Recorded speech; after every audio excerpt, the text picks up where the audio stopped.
नैमिषे सूतमासीन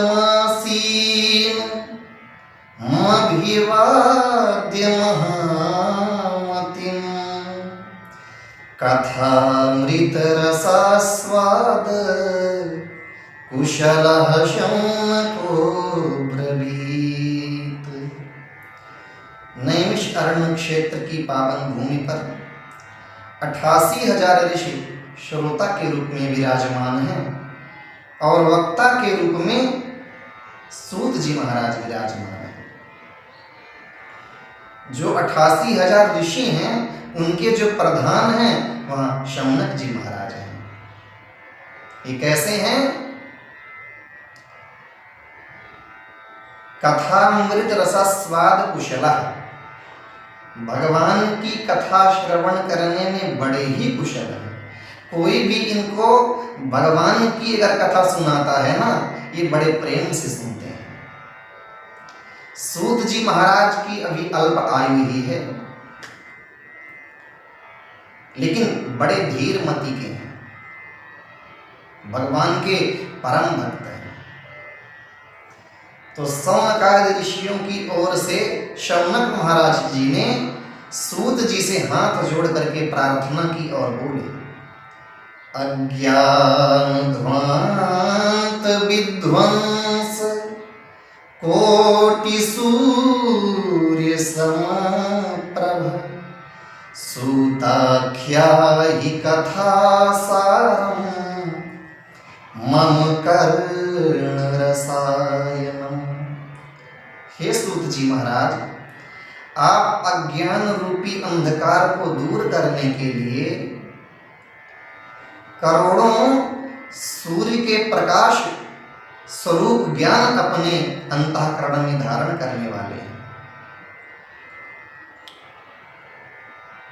इसलिए हमें कथाओं का सार सुनाइए जो कानों को प्रिय लगे। भक्ति ज्ञान वैराग्य विवेक किस प्रकार से बढ़ता है, वैष्णव जन इस मोह माया के अकाट के बंधन से किस प्रकार से मुक्त हो जाते हैं। इस घोर कलयुग में जीव आसुरी प्रवृत्ति को प्राप्त हो गया है, क्लेशों से संतप्त रहता है।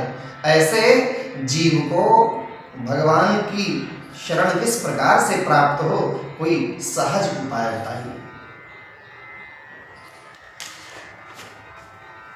चिंतामणिर्लोक सुखम सुरद्रुः स्वर्ग संपदं प्रयच्छति गुरो प्रीतो वैकुंठं योगी दुर्लभम।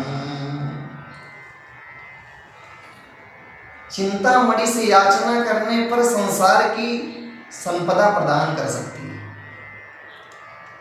स्वर्ग से प्राप्त कल्प वृक्ष के नीचे बैठकर कल्पना करने से स्वर्ग की सर्वस्व संपदा प्राप्त हो सकती है, लेकिन चिंतामणि से और कल्प वृक्ष से गोविंद के दर्शन की याचना की जाए तो इन दोनों में सामर्थ्य नहीं है। वो तो समर्थ है। प्रयच्छति गुरु प्रीतो वैकुंठं योगी दुर्लभम। अगर गुरुदेव की कृपा प्राप्त हो गई तो जो बड़े बड़े योगियों को पद दुर्लभ है, वह वैकुंठ भी उनकी कृपा से प्राप्त हो जाता है, भगवान की शरण प्राप्त हो जाती है।